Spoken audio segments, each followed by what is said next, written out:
Salut à tous et bienvenue sur ma chaîne YouTube.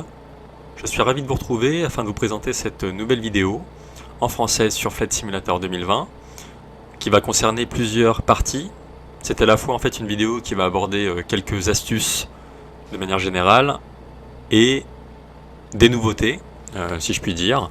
Les deux, voilà, astuces et nouveautés, c'est un moyen de vous faire partager, de vous donner de l'information, du contenu supplémentaire et surtout de pouvoir vous aider. L'intérêt de cette vidéo est que ce soit simple, rapide, donc vous allez voir que ça va être assez rapide et surtout que ça puisse vous éclairer et puis vous donner des infos supplémentaires sur le simu.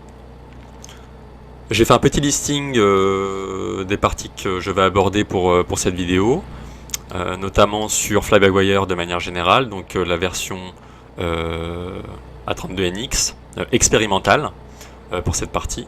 Vous allez voir que la version expérimentale comporte des nouveautés que je tenais à vous présenter et à mettre en évidence. Et la nouveauté qui va avoir lieu en cette période printanière d'avril 2021. Sans plus tarder, je vais vous montrer la présentation, le petit listing que j'ai élaboré que j'ai créé pour vous présenter cette vidéo. Le voici. Alors avant toute chose, je tenais comme toujours à vous remercier pour vos retours positifs, encourageants, qui me font vraiment très plaisir. C'est vraiment encourageant. Et c'est la raison pour laquelle je continue dans mon élan et de vous présenter ces vidéos qui, je l'espère, pour celle-ci vous sera utile, comme toujours. Vraiment merci à tous. Et je compte bientôt faire des vols en direct, comme vous avez pu peut-être le constater sur mon onglet communauté YouTube. Ça permettra en fait de pouvoir voler ensemble, du coup. Que vous puissiez m'apporter vos questions, poser vos questions, qu'on puisse échanger ensemble et surtout que ce soit un moment sympathique. Voilà, c'est un projet qui va être mis en place prochainement et j'espère vous compter nombreux pour mes streams et mes vols en direct sur Flight Simulator 2020. Donc merci à tous et bienvenue sur mes vidéos. Alors, ça va être en plusieurs parties comme je vous le disais. La première partie étant dédiée à la version expérimentale A32NX, notamment sur comment calibrer le throttle TCA Airbus. Alors vous savez que j'avais fait un tuto sur l'avion CRJ et notamment sur comment calibrer le throttle TCA Airbus qui devait avoir quelques manips et quelques ajustements. Ça va être la même version, ça va être la même chose là en fait pour cette version expérimentale A32NX, donc qui, je le rappelle, la version expérimentale est la toute dernière, donc la version master. Vous avez la version donc quand je retourne ici sur le logiciel A32NX pour faire un petit rappel, vous avez la version expérimentale qui est ici, donc qui est la toute dernière et qui est en fait la plus proche niveau réalisme. Vous avez ensuite la version développement qui est la version bêta qui est juste en dessous en fait la version expérimentale, à savoir que la version expérimentale, vu que c'est la toute dernière version et qu'en fait c'est la plus proche de la réalité, le support Fly-by-Wire ne peut pas apporter de soutien ou alors d'aide concernant cette version. Vous avez la version donc bêta qui est juste en dessous et qui est la version développeur et qui permet d'avoir un support de la part des équipes Fly-by-Wire. Et vous avez la version stable qui est ici, qui est la version qui porte bien son nom, qui est stabilisée, qui permet d'avoir un avion relativement stable pour le coup, mais qui comporte moins de bugs que les autres. Voilà. Alors moi je suis sur la version expérimentale. On va voir comment calibrer le throttle TCA Airbus sur cette version, qui est une nouveauté. Raison pour laquelle j'ai démarré l'avion. Et vous allez voir que en fait sur la tablette on va pouvoir paramétrer la manette des gaz TCA Airbus, et notamment que grâce à la tablette on va pouvoir ajouter le carburant nécessaire sur la tablette en fonction des éléments que nous avons sur SimBrief. Donc ça c'est aussi une nouveauté, c'est pour ça que je vous présentais en fait dans l'introduction que cette vidéo est à la fois mise en place pour des nouveautés et pour des astuces. Voilà, ça va ensemble, c'est commun. C'est pour ça que ça vous sera utile, je l'espère. Nous verrons ensuite dans un second temps que Fly-by-Wire, peut-être que vous l'avez constaté, est en train de se dissocier d'Asobo, donc de l'Airbus de base, de la version d'Airbus de base, raison pour laquelle il faudra en fait télécharger des livrets attitrés pour Fly-by-Wire uniquement, qui sont déjà disponibles sur le site Flight Sim 2. On va aller y faire un tour pour que vous puissiez voir comment ça se présente, et on verra dans le menu en fait du simulateur que les deux versions, à la fois Fly-by-Wire et Asobo, sont bien dissociées. Et nous verrons ensuite dans un second temps que en fait la grande nouveauté qui est imminente, qui va arriver et donc qui va être téléchargeable, sera la mise à jour France et Benelux, donc qui couvre à la fois la France, Belgique, Luxembourg, Pays-Bas, prévue pour avril 2021. Donc on va voir que la date est très proche. Il me semble que c'est pour le 13 avril ou en tout cas la semaine prochaine, vu que là on est le 11. Voilà, c'est imminent, c'est pour ça que je voulais vous en reparler et puis faire un petit point là-dessus. On va voir une petite vidéo qui concerne cette mise à jour et notamment ce qui va concerner cette mise à jour dans les grandes lignes. Voilà, ce qui va être apporté comme correctif. Voilà, pour l'introduction.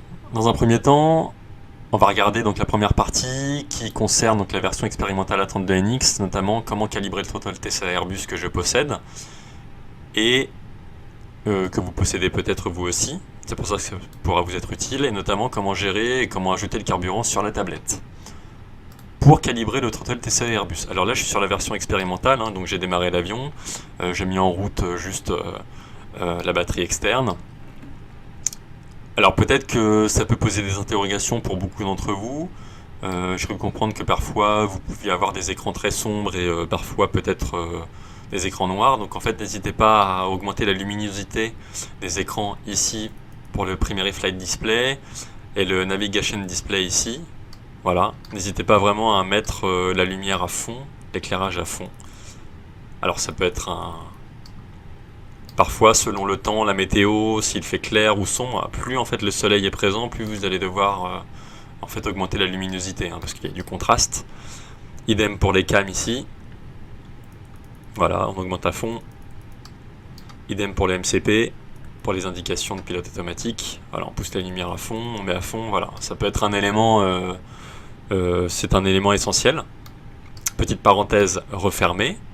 Donc le fameux gobelet de Fly-by-Wire qui était ajouté ici avec la tablette, on peut retirer ou pas. D'ailleurs, vous pouvez télécharger des gobelets hein, sur le site Flight Sim 2 si vous voulez changer le gobelet en question. Bref, alors, ce qui nous intéresse, c'est comment calibrer le throttle. Moi, je l'ai déjà fait. Donc là, en bougeant en fait mon throttle, vous voyez que je suis bien sûr climb sur mon throttle, je suis en toga et flex. Donc c'est bon, je vais juste vous montrer en fait comment j'ai paramétré mon throttle.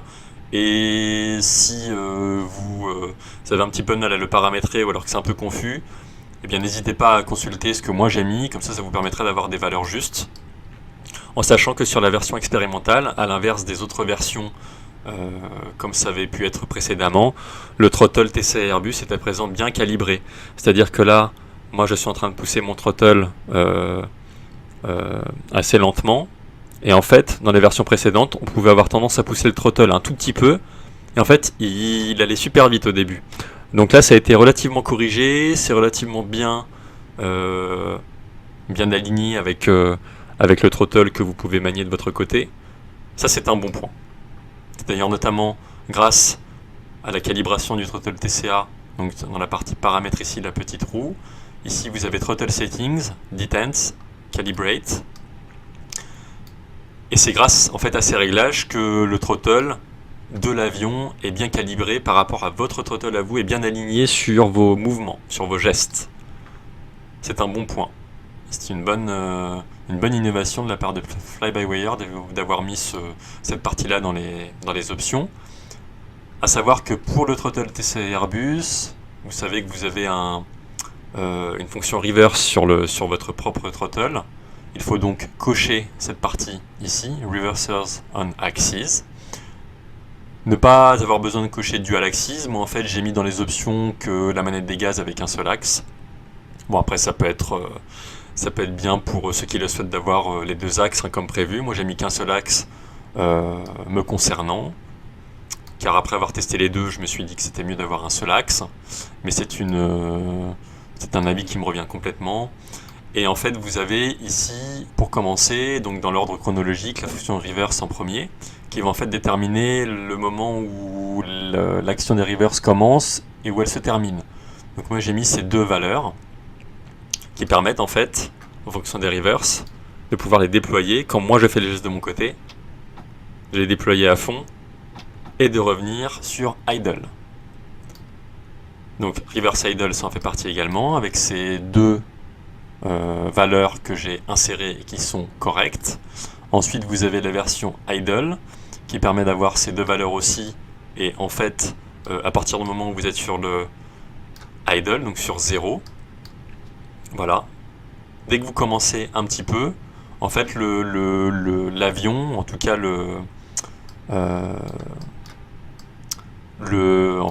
les paramètres, les options, reconnaissent votre mouvement et savent que vous sortez en fait de la partie idle. C'est ainsi que par la suite, grâce à ces deux valeurs qui sont insérées, on va pouvoir se positionner sur la partie climb de la manette. Voilà, on entend le petit clic qui signifie qu'on est bien sûr climb. Et du coup, on va pouvoir passer sur la partie flex, donc avec ces deux valeurs qui sont ici. Alors ces valeurs vous pouvez les remettre si vous le souhaitez, hein. Moi ça fonctionne. Après peut-être à vous de voir si en changeant voilà, d'un chouïa ou vraiment de très peu, si ça peut changer quelque chose. On passe sur flex avec le petit clic. Et idem pour toga. Autant pour moi, j'avais versé les deux. Donc là, on est bien sur flex et là, bien sur toga. Et donc, on est bien sur la dernière valeur qui est ajoutée ici. En fait, ça reprend un petit peu ce qui avait été fait sur le CRJ, de telle façon à paramétrer en fait chacun de vos axes sur votre throttle, ce qui permet à la fois à la tablette et au système de reconnaître les mouvements et les gestes que vous apportez. Et puis surtout, ça permet d'avoir un throttle entièrement fonctionnel et surtout moins sensible qu'auparavant.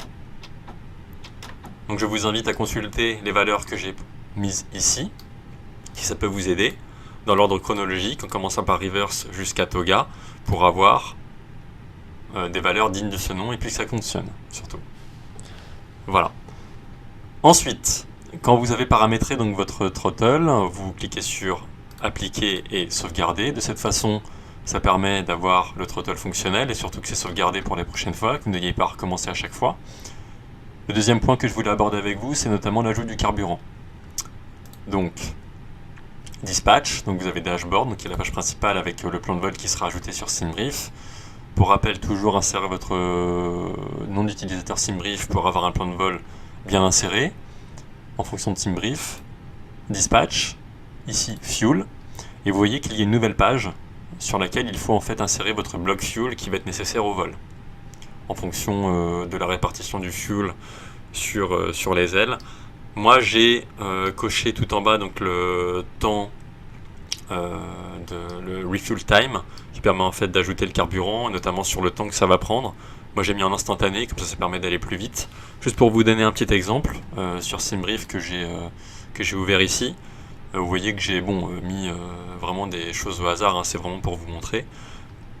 Et vous voyez que le bloc fuel est donc de 5704 kg. J'ai mis en kilos donc sur SimBrief pour avoir des données en kilos et donc pas en livres. Et c'est cette valeur que nous allons devoir ajouter sur la tablette de fly-by-wire de l'avion. 5704. On clique ici, on efface.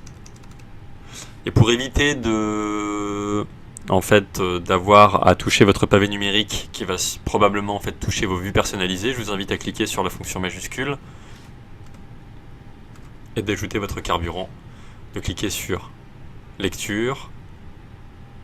En fait, en appuyant sur la touche majuscule et en faisant les chiffres qui sont du côté au-dessus des lettres de votre clavier, ça permet de ne pas toucher à vos vues personnalisées. Vous voyez, si j'appuie sur 1, voilà, il sera en vue personnalisée et ça fausse un petit peu le... Donc, 5804. Pardon, vous voyez, par automatisme, je fais des mauvaises touches du pavé numérique. 5804. On appuie sur lecture, enfin sur valider. C'est bien complété, ça a été fait en instantané, l'avion a bien le bloc fuel à bord, et on va pouvoir ensuite s'occuper de paramétrer le fuel sur le MCDU. Voilà. Bon, c'était pour vous montrer comment ajouter le fuel directement sur la tablette. Vous voyez que c'est un élément qui va assez vite, c'est sur SimBrief, ça va très vite, c'est pratique, simple, et voilà, ça permet d'ajouter le carburant comme il se doit. Donc les deux premières astuces, c'est de vous montrer quelle valeur ajouter ici sur pour la calibration de votre Total TCA Airbus, et également pour la partie fuel, voilà, ajouter le fuel et la masse pour l'avion, relatif à SimBrief. Tout ça est relatif à SimBrief. C'était pour vous montrer ça. Je vais revenir au menu principal, et comme évoqué précédemment, je vais vous montrer comme quoi en fait Fly-by-Wire est dissocié d'Asobo. Et en fait, peut-être que vous l'avez déjà remarqué ou peut-être pas encore, mais en fait vous avez un avion dédié à Fly-by-Wire dans la sélection de l'avion, et un avion dédié en fait à Asobo. à Asobo, pardon. Donc en fait, si vous allez dans avion de ligne, vous voyez qu'il y a ici l'Airbus A320 Neo que vous pouvez sélectionner, donc qui concerne l'avion, la version Asobo. Et vous avez ici à la fin donc Fly-by-Wire Simulations avec la version et la livrée téléchargée sur le site Flight Sim 2. Donc il y a bien deux versions ici. Si vous prenez cette version ici et que vous lancez le simulateur, vous allez avoir l'avion de base, vous savez, sur la version Fly-by-Wire qui peut être utilisé, hein, bien entendu, mais qui sera sur un système moins poussé et moins élaboré que la version Fly-by-Wire, notamment expérimentale, qui se rapproche de la réalité. Donc là, si vous allez sur la version Fly-by-Wire, la version Asobo, ou qui est sur livrée, voilà, vous avez des livrets qui sont de base, hein, par Asobo. J'ai d'ailleurs téléchargé une livrée Aegean qui s'est mis dans la version par défaut de Asobo. Curieux. Alors que c'est une version Fly-by-Wire. Donc si vous allez sur sélection de l'avion, avion de ligne, Fly-by-Wire, livré. Voilà, on le retrouve bien ici parce que c'était bien pour Fly-by-Wire, d'ailleurs, c'est bien le cas. Avec des livrets qui ont été téléchargés, et on voit bien que ça concerne Fly-by-Wire de manière générale. C'est d'ailleurs pour cette raison qu'il y a eu quelques bugs en fait sur la gestion des versions Fly-by-Wire, notamment avec le logiciel. Et en fait sur le site Flight Sim 2, que je vais ouvrir ici, si vous allez sur livret d'avion, Airbus et A320 Neo, Fly-by-Wire, pardon, A32NX, on voit bien qu'ici vous avez toutes les livrées que vous pouvez télécharger pour Fly-by-Wire. Et donc il faut faire bien attention à télécharger ces livrets et à ne pas télécharger les livrets Airbus A320 Neo qui sont pour l'Airbus Asobo. Donc là en fait vous aurez toutes les livrées pour Fly-by-Wire. Voilà. Donc c'était juste pour vous montrer que les deux modes, ou en tout cas les deux avions, sont bien dissociés, et qu'en fait Fly-by-Wire est en train de devenir indépendant complètement d'Asobo pour avoir leur propre système, leur propre avion, et devenir complètement indépendant. Voilà. Ça c'était donc le complément d'info pour voilà, comme quoi Fly-by-Wire est dissocié de Asobo. Et donc, ce que je voulais aborder avec vous, c'est la nouveauté qui va avoir lieu sur Flight Simulator 2020, notamment sur la mise à jour. Voilà, j'ai préparé déjà donc le projet de développement qui va être mis en place pour Flight Simulator 2020, à savoir la mise à jour France et Benelux. Donc, vous voyez, on se situe ici donc sur avril 2021, et c'est bien mis en surbrillance ici à partir du 15 avril. Il y a la bande-annonce de la mise à jour mondiale, si je puis dire, numéro 4, qui est en fait donc France et Benelux, et vous voyez que la mise à jour France et Benelux va être prévue là pour mi-avril 2021, donc incessamment sous peu. Et en fait, ça permet d'avoir voilà, de nouveaux détails sur comment va être la France et le Benelux seront fortement améliorés, et ça permettrait d'avoir des détails supplémentaires. Je vous propose de regarder ensemble la vidéo qui permet de voir comment va se présenter cette mise à jour. Là, vous voyez que ça dure 1 minute 22, et puis surtout, on va voir ensuite dans une seconde partie les grandes lignes, ce que ça aborde, et ce que ça va apporter. Donc allons-y.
voyez que la vidéo était relativement rapide, courte, essentielle. Ça permet de voir au niveau graphique que ça va être vraiment sympa. On a eu la petite conclusion à la fin des membres Asobo, hein, qui ont bien travaillé là-dessus. Et ça permet de voir en fait qu'au niveau VFR, ça va être vraiment sensationnel. On a même vu Fort Boyard carrément. Ça a l'air top.